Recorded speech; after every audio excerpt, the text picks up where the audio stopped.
Would you shoot a music video for Sexy Red? Would I shoot a music video for Sexy Yes, Red? no, maybe, sorry.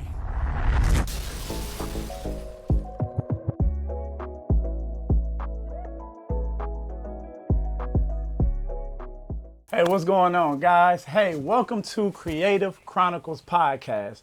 I am your host, Dee Boogie Brown, and I have a special guest with me by the name of Alexander Aperture. My brother, how you doing today? I'm great, brother. I'm amazing. How about you? Man, I'm all good, man. Hey, I want to first off just thank you for coming and being a part of this amazing experience. We are new to this space. We're trying to bring light to all our creatives. You know, you're a longtime friend of mine.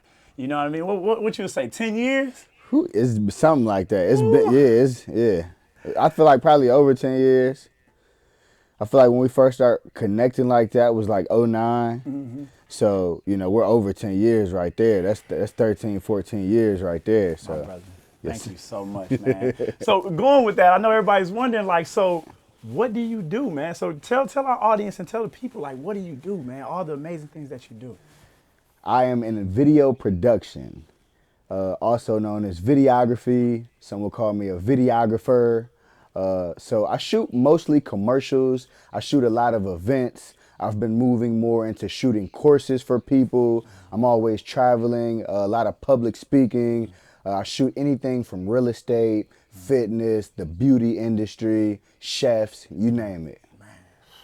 This man is a jack of all trades, boy. I'm so proud of you, man. Like, so the thing is, you know, going way back, man, like, you know, the first time I experienced your gift, you were shooting music videos. Yes.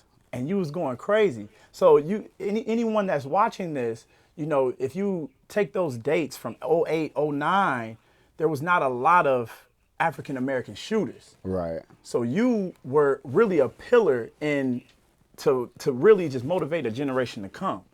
So could you tell me a little bit about like that experience when there was not many shooters like it is now, and just the presence that you had to have to even be a music video director at that time? Just tell me a little bit about that experience. Yeah, so I started off shooting music videos. I got into it because I'm an artist, so you know I was shooting for all the artists on the independent label that I was a part of. Got good at it, seeing people was willing to pay me for my hobby, and that's how it turned into a business. But I definitely think as far as filming music videos, I shied away from, or I moved away from it more because I started getting more clients that were in corporate events, small business owners. So it was like, I don't want to keep being in these type of environments. I mean, I love hip hop, I love rap, you know, I love my people, but I know, you know, it can be sometimes in those type of environments, you know, cats want to point the pistols at the camera. Cats want to, you know what I'm saying? You know, they smoking cigarettes, black and mild, everything under the sun in the videos. Yeah. So, you know, I moved away from music videos. Mm-hmm. So let's chime in on that a little bit. As far as like the music videos and of course we know hip hop music videos when you say guns and things like that. So now that you're doing corporate, did you, like, what was that transition like? Like, so explain to like a potential music video director now that's coming up in the game, like explain to them what would that transition entail as far as moving from music videos to corporate? What would that look like? So for me, it looked like me just needing to make money, having a job, wanting to get more into video production, and I would just look through the hashtags on Instagram, and I seen different events and flyers. I would just reach out to people like, hey, you got a videographer filming this event.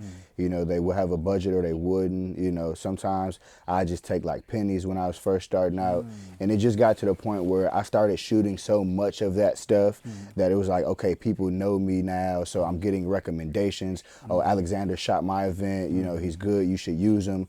And I mean, that's really what it is, like just doing good business, like, and doing good work, producing good work. And people just kept calling me. And I mean, I just kept repeating the same method. I would keep reaching out to people. You know, it's Atlanta. It's always events. It's always something going on. And that's just kind of how I transitioned from, you know, being into the music video side of video production and, you know, transitioned over to the corporate or, you know, a small business lane of video production. I love it, man. I love it. So with all of that, and that was a great explanation. So with all that, let's take it back a little bit.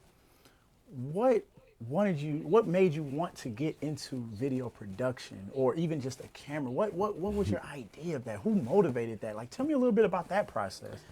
So my boy Dion, he was going to school for telecom at Indiana University at IU.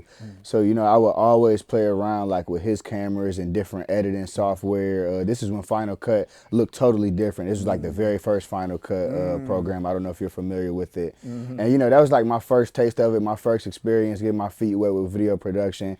And it was just fun to me. You know, I just kind of was having fun playing around, creating stuff.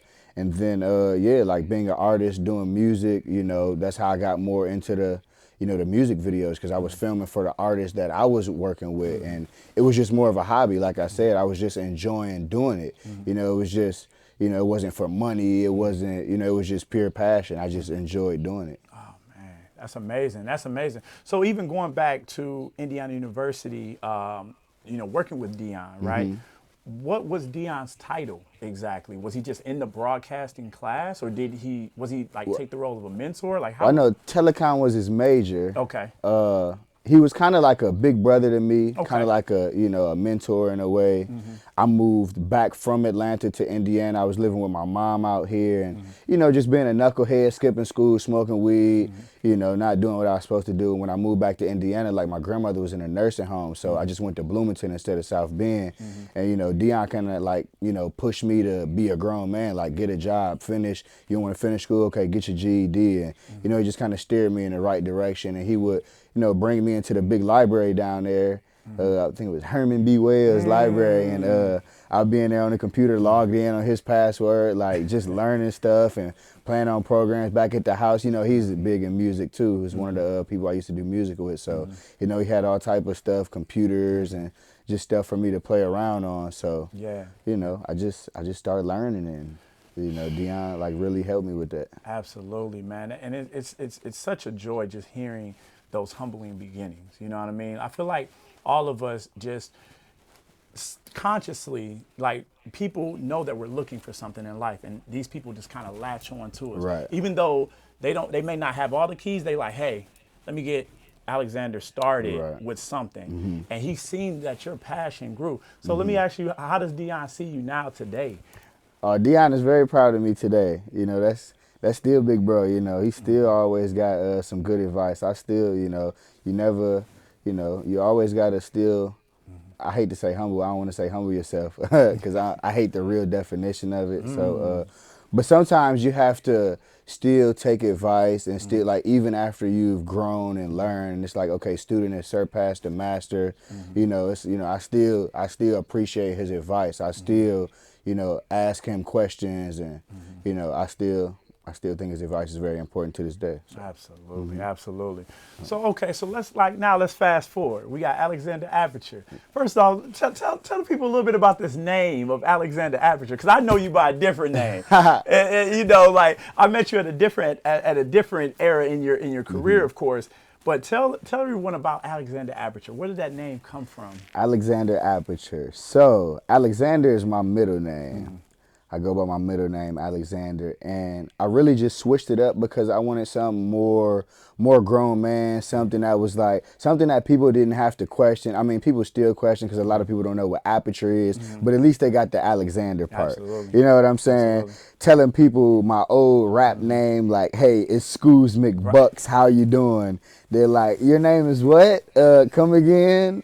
So, you know, I switched it up. I'm like, all right, this is going to be more grown. It's more appealing. It makes more sense in business. Alexander Aperture. Aperture, if a lot of people don't know, is just a measurement of light. You know, aperture can be used in tools.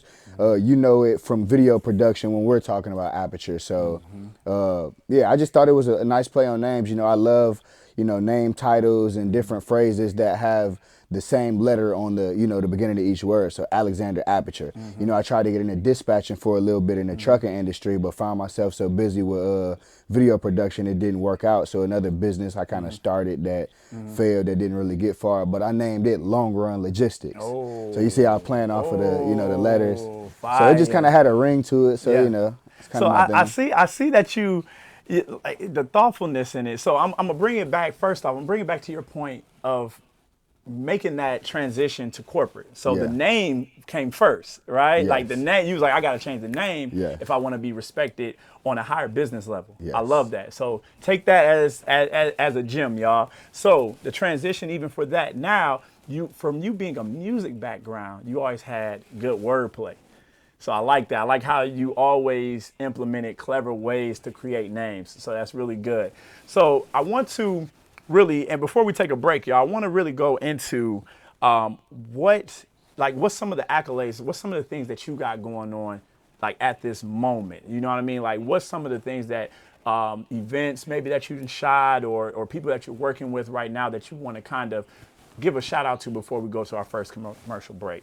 Oh, we can shout out my guy, Ty McMath at the Union, biggest black-owned fitness hub in the city of Atlanta, Georgia. They just opened right off the Beltline in the Telephone Factory lofts.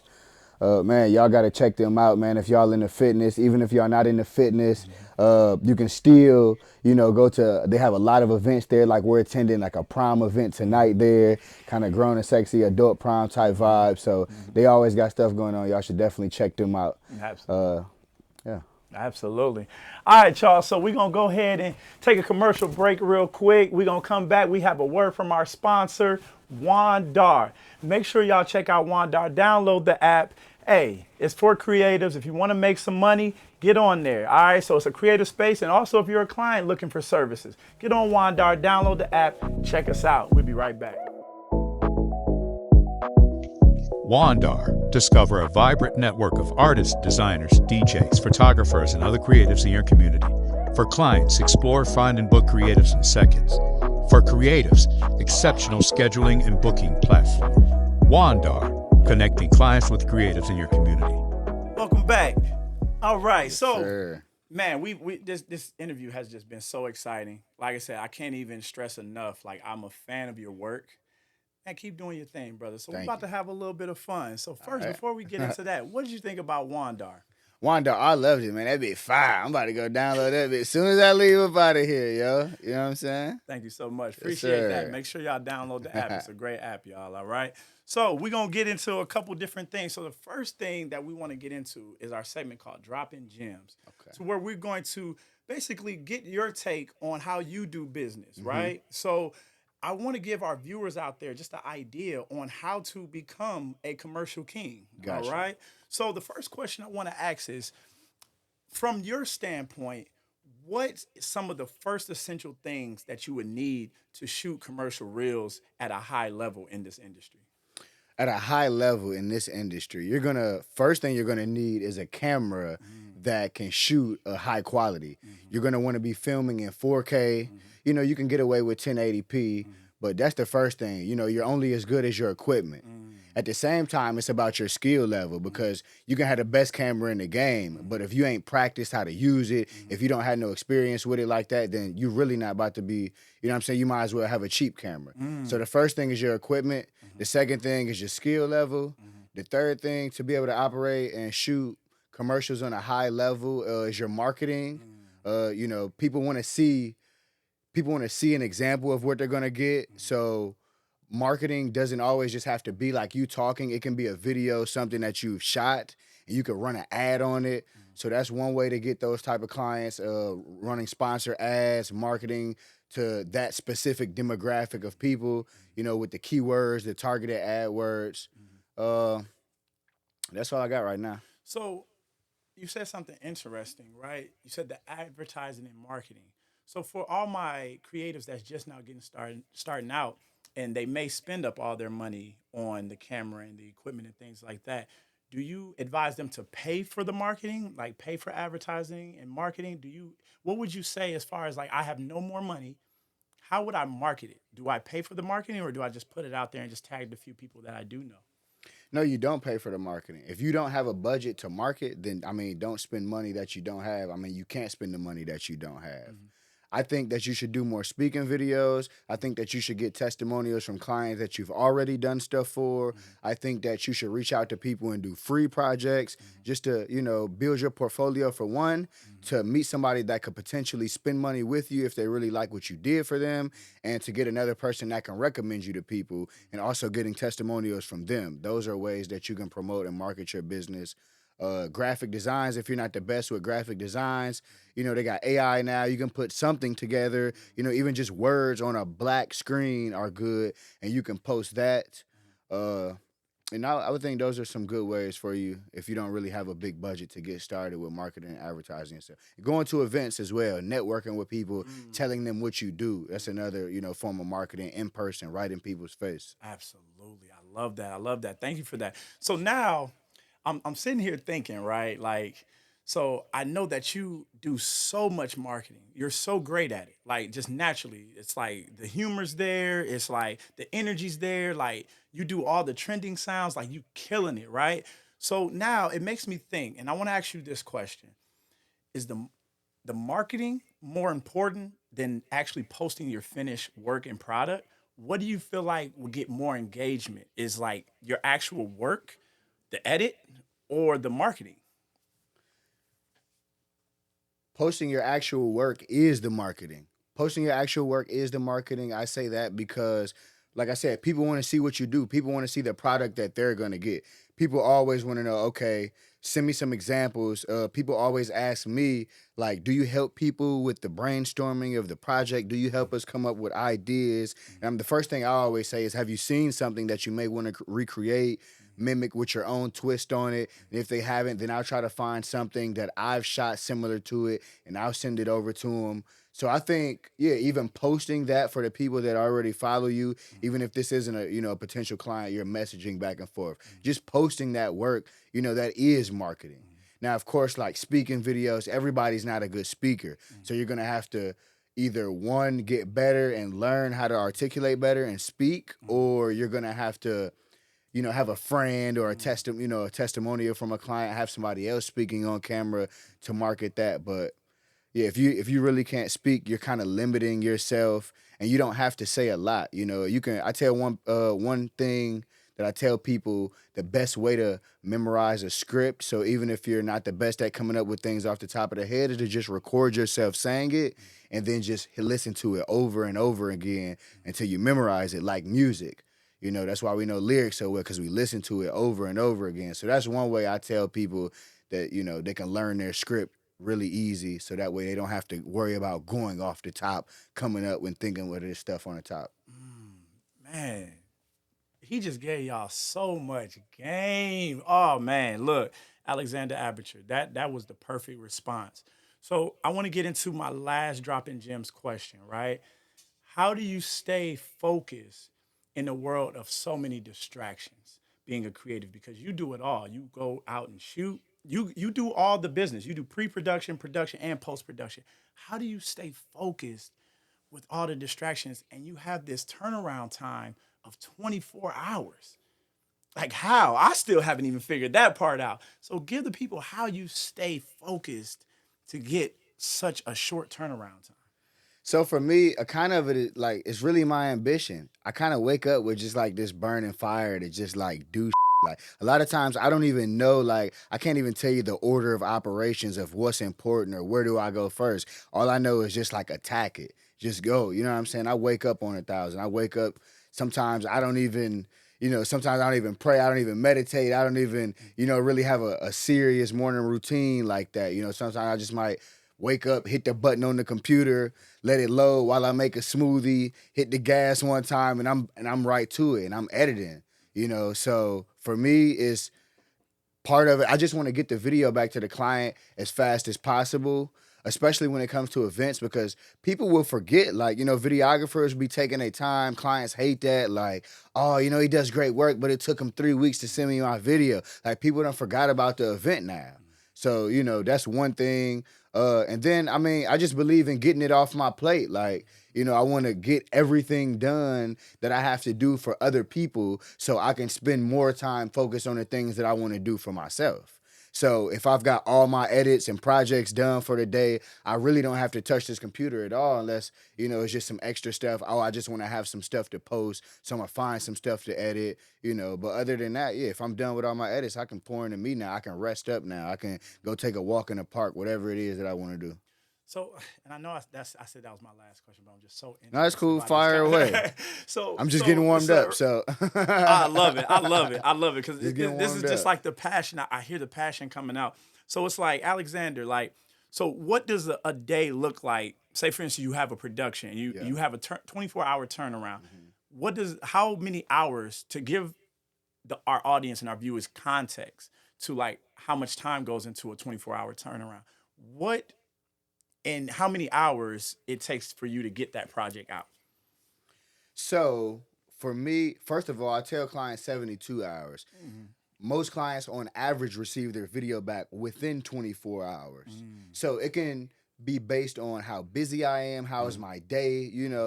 If I got a lot of shoots, then you may have to wait 48 hours, 72 hours. So it just depends on how busy I am, how many projects are in front of you, because I do believe in, this person might have a bigger following or they might have paid you more money, but no, I'm going to edit the person's project that came first. So, now if it's something like, okay, this is a wedding or this is or I'm editing a 15 video course for you or something, then I'm going to take more time. That's not something that you can expect to get back within 72 hours or less. I mean, you can because I do that. So if you've worked with me, it's possible I do that. But realistically, if I got a schedule of things that I have to do, you can't expect me to turn around your 15, 7-minute videos within 72 hours. And I still have other projects and clients that I'm working on, Yeah, absolutely, man. Absolutely. I'll sit here and ask questions all day. I'm just so intrigued. Thank you for that. So, If you didn't get anything from that, ladies and gentlemen, that was dropping gems right there. That's an important segment. So now we're about to move on to what we call Creative Blitz, where I'm going to ask Alexander 5 different questions. Yes, no, maybe, and sorry answers. All right. So you ready to get into it, Alexander? Let's get it. All right, let's do it. Let's do it. So I'm going to start off a little light. All right. All right. So is Lil Baby the best rapper in Atlanta? Yes, no, maybe, sorry.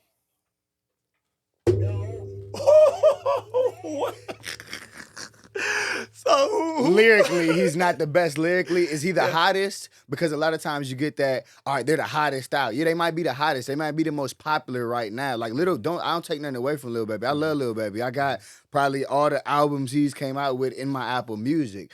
But is he the best lyrically? Bar for bar, he's definitely improved since he came out. He's came a long way from the freestyle Lil Baby track that got him popular like that.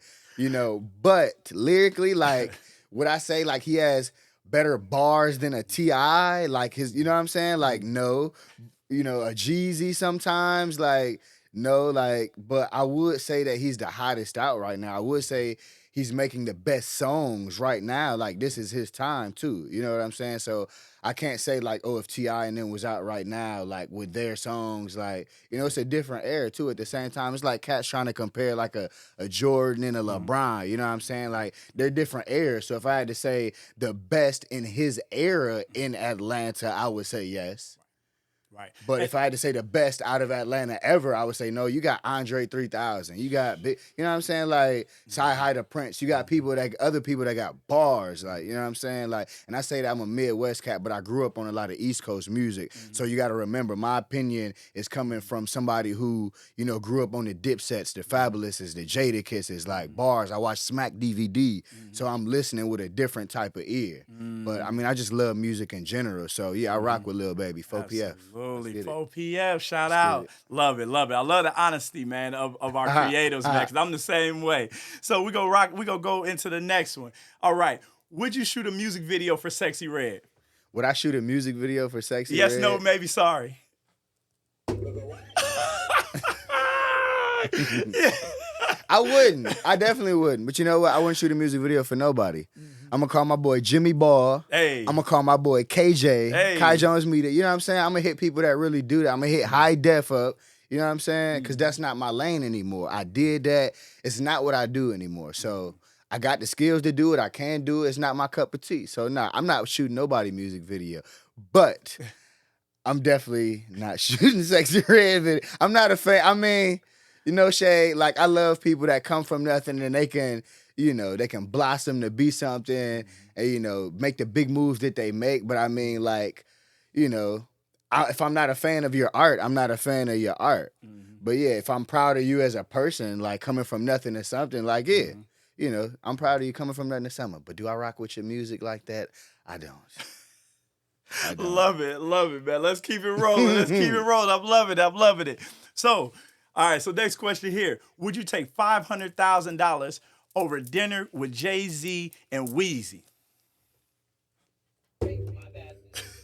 Sorry, I'm taking the money. I am taking the $500K. Jay-Z, you know, I'm sure if I take that $500K and I invest it right and I get into the right rooms, I'm going to meet you anyways. So we're going to chop it up anyways. That's how I look at it. Like if it's meant to be, the universe going to put me in the right rooms that I need to be to meet Jay-Z and chop it up with Jay-Z. So I'm taking the $500K like it's a no-brainer. And Weezy too. And Weezy too. It's like both Carters. It could, $500K still. It could be Chelsea Carter. It could be, you know what I'm saying? It really don't matter. Like, there's not enough people. I don't think it's about the amount of people. I don't even think it's the right person. I mean, like, 500K is 500K. You know what I'm saying? Like, because nothing is guaranteed to come out of any of those conversations. You know, I might learn something, but, like, nothing is guaranteed. Like I'm not gonna have a conversation with y'all and y'all gonna give me 500,000. Right. So I'm gonna take the 500,000. Facts. Oof. Fire. Let's keep it rolling. Let's keep it rocking and rolling. All right. Is Chris Brown a bigger artist than Michael Jackson? Is Chris Brown a bigger artist than Michael Jackson? Yes, no, sorry. Not at all. Are you serious? No, not at all. Not at all. MJ, I ain't saying Chris Brown ain't known around the world, but MJ was known around the world on a different type of time. And still, like, to this day, like, people still feel a way about Mike Jack, yo. Like, you watch them old concerts, it was people getting carried out the shows, like, on stretchers, on gurneys, like, crying tears, like, you know what I'm saying? It's a totally different experience at a Michael Jackson concert than a Chris Brown concert. And I've never been to neither one. But I've seen enough footage online, like, yeah, the Mike Jack concerts hit a little bit different. Woo. That's a good one right there. That's a big one. All right. So, final question. I know that you love to travel. Would you travel to Greece for free? Or would you stay and shoot Mr. and Mrs. 2 Weeks Out, biggest class ever for free? Interesting question, yo. Yes, no, maybe sorry. Yes, no, maybe sorry. Interesting question, yo. Sorry, but I'm going to Greece. I rock with the 2 weeks out. I don't even know I rock with the 2 weeks out, but I'm going to Greece. You know what? I'm going to have my shooter there. You're going to get some quality content. I'm still going to edit the video. It's still going to have my touch on it. But I'm going to Greece, yo. Like, you know, because it might be your biggest class ever now, but y'all going to do something even bigger, and I won't miss that one. So salute, man, salute. So that concludes our creative rapid fire. All right, so we moving on. So we're going to go ahead and go into it. All right, so this is about to get pretty real, y'all. So, Alexander Aperture, I want to ask real life questions for our viewers out there. Yes, sir. How can they get into this industry and perform at a level that you're performing at? Like, I know we asked earlier the equipment aspect, but let's get more on a spiritual and a mind state level. What would it take to become the commercial king, the next generation of the commercial king? To become the commercial king, the next generation of videographers, aspiring videographers that want to be in this video production industry, it is the mindset. A lot of it is the mindset. You got to think, like, nobody wants to get up early and go shoot a 5K run race that starts at 7 a.m. and I got to wake up at 5 a.m. if I want to have any type of morning, wake up, have some breakfast, a smoothie or whatever without rushing. So that's one thing. Right. Are you prepared to be getting up early for some of these shoots? You know what I'm saying? Especially when you need the money. You know, are you prepared to get up early to do that shoot? Another thing is, are you prepared to stay up late editing that project for that client that's willing to pay you for that 24-hour turnaround? You know, that's another thing. Are you prepared to have equipment stolen? You know what I'm saying? People break into cars. People know videographers. Like, they'll see you, you know what I'm saying? Like, they'll see you walking in with bags of equipment if you got lights, different types of levels. You know, sometimes I just come in with a book bag, you know, but if I got to bring big boy tripods and stuff in, people got their eyes on you. Are you prepared to have, like, equipment stolen from you? Are you prepared to have equipment break? Wear and tear. Are you prepared, you know what I'm saying, to be paying for extra insurance to make sure, you know, you can get this replaced? It's just so much that goes into like the behind the scenes of being a videographer that people don't realize. Like, are you prepared for people disputing, you know, projects that you did for them? Are you prepared for people saying, hey, I want my money back? You know, I'm not happy with this product. Are you prepared for that? Are you prepared for the Atlanta traffic or the traffic in whatever city? You know, you got to sit in this traffic because this client wants you to drive 30 miles away to McDonough from Buckhead. Like, are you prepared to sit in that type of traffic? You know what I'm saying? These are the type of questions that you got to ask yourself when you get into this game because, you know, are you prepared for the competition? You know, to me, I feed off of it. I fuel off of it. I love the competition. You know, I hunger for more. You know, iron sharpen iron, so they say, right? So, you know.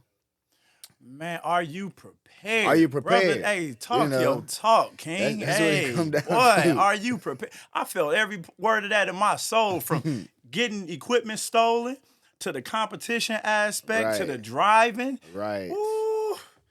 Well, I might have to play that back for myself. That's going to sir. my motivational catalog. All right. Are you prepared for the videos that you editing when the storm hit and your computer shut off or whatever technical difficulties and you done spent 2 hours editing this project and now it's gone? Are you prepared for that? Like, are you prepared to tell your client that you mistakenly deleted all of the footage and formatted the chip on the card because you thought you already dumped it on the computer? Oh, I know every videographer has experienced that, yo.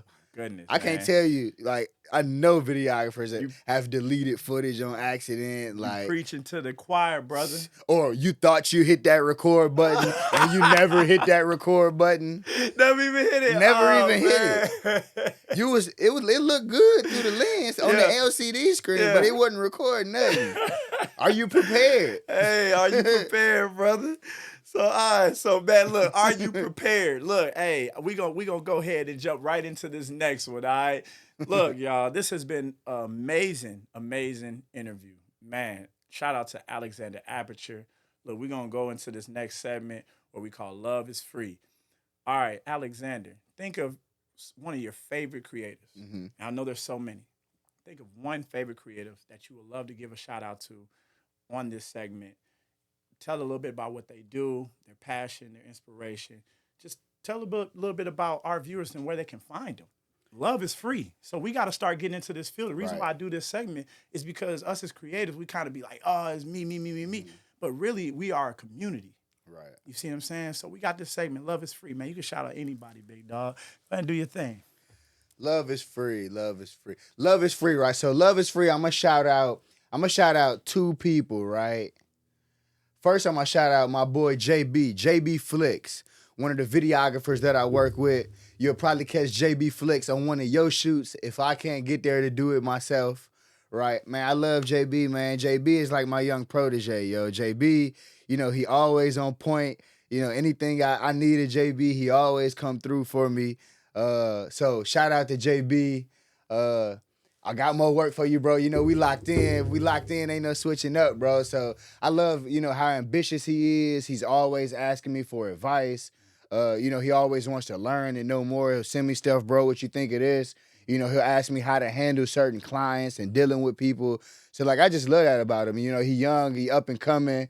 You know, he's a good kid, man. Like, all my clients love him. Everybody that I send him to, oh, JB did a great job. I love JB. So, you know, that's the first creative that I want to shout out. My second creative I want to shout out, man. Just one. Okay, all right. But you can, so honorary. Let's do an honorary. I'm gonna give you honorary mention. We just want to just do, just throw their name out there. Honorary mention. Zoe the Goat. There we go. Zoe the Goat. Shout out to Zoe the Goat. We're going to get back to you, brother. All right. So, Zoe the Goat, I'm going to put your tag in there as an honorary. All right. So, love is free, man. Love is free. Matter of fact, you know what? I'm feeling gracious, man. Go ahead and go in on Zoe the Goat, man. I ain't even going to do my creative brother like that. Let's do it. Zoe the Goat. So Zoe the Goat, man. Zoe the Goat is I don't know his official title. I say he's like an Airbnb guru, Airbnb host guru.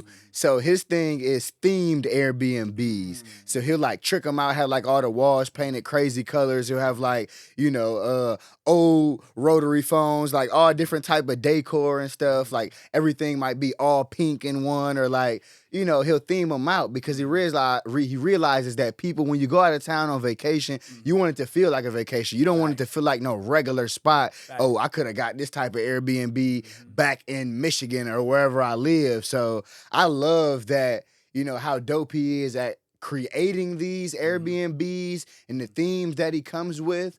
But outside of the creative side, I love just how down to earth he is. I love how real he is. I love that I can call him and I can ask for advice at any time. Like, he doesn't give me Hollywood. A lot of these influencers, a lot of these cats, they get a big head. They get on a platform and they get some followers. They get a couple dollars in their pocket, and now you big headed all of a sudden. Now, you know what I'm saying? Like, you act like your shit don't stink. So, like, I love like how real and just how funky you keep it. Man, shout out to Zoe the Goat, man. Keep being solid, brother. Yes, Keep sir. doing your thing. Hey, Zoe the Goat. We did 2 Love is Free shout outs, all right? So, man, we're going to go ahead and wrap up, man. Look, Alexander Aperture, the commercial king. Where can everybody find you at? I know everybody be like, man, look, we about to go follow this, brother. You got so much knowledge. You got so many gifts. Bro, keep doing your thing, brother. But where can everybody find you at?